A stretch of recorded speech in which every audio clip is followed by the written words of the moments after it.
श्रीराम जय राम जय जय राम। नमस्कार। आज दिनांक 19 जून। आजचा विषय आहे मी कोणीतरी आहे ही वृत्ती घातक। पुष्कळ लोकांच्या अडचणी ऐकून असा विचार मनात आला की जगातल्या सर्व दुःखांचे मूळ देहदुःख आणि पैशाची टंचाई ह्यात मुख्यतः साठवलेले आहे। या दोन्ही गोष्टी जर मदत करता आली तर पुष्कळ लोकांना सुखी करता येईल असे वाटू लागले आणि त्या दृष्टीने विचार सुरू झाला।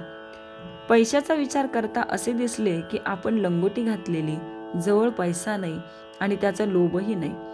आता दुसऱ्याला पैसा द्यायचा म्हटले म्हणजे त्याचा प्रथम आपल्या ठिकाणी लोभ उत्पन्न केला पाहिजे, तरच तो मिळवावा अशी बुद्धी उत्पन्न होईल।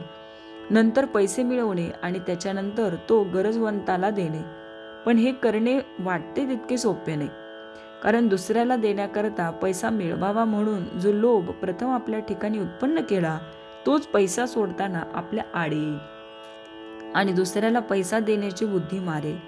म्हणजे परिणाम असा होणार की दुसऱ्याला पैसा तर देता आला नाहीच, पण आपल्या ठिकाणी मात्र आधी नसलेला पैशाचा लोभ उत्पन्न झाला। यात दुसऱ्याचे काम तर नाहीच आणि स्वतःचे मात्र नुकसान झाले। दुसरी बाब देहदुःखाची। ज्याची देहबुद्धी मेलेली आहे त्याला दुसऱ्याच्या देहदुःखाची जाणीव होऊ शकत नाही। म्हणजे दुसऱ्याचे देहदुःख नाहीसे करावे अशी बुद्धी होण्याकरता स्वतःच्या ठिकाणी देहबुद्धी जागृत करावी लागेल। समजा इतके केले आणि दुसऱ्याचे देहदुःख निवारले तरी त्याला पुन्हा देहदुःख भोगावे लागणारच नाही असे कसे होईल?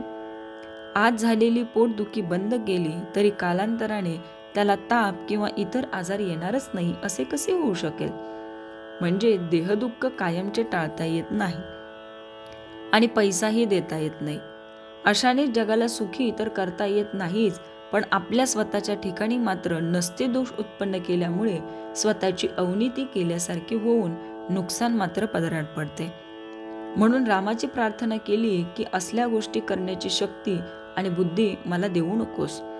बालपणाची सरळ वृत्ती नाहीशी व्हायला दोन मोठी कारणे आहेत, एक पैसा आणि दुसरे विद्या। दोन्हीपासून मी कुणीतरी श्रेष्ठ आहे ही वृत्ती उत्पन्न होते आणि ती घातक असते।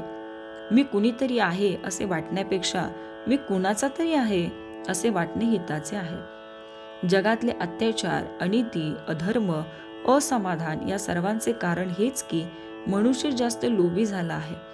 देवाची ज्याच्यावर कृपा आहे त्याला तो पोटापुरता पैसा देतो, पण ज्याची परीक्षा पाहायची त्याला भगवंत जास्त पैसे देतो।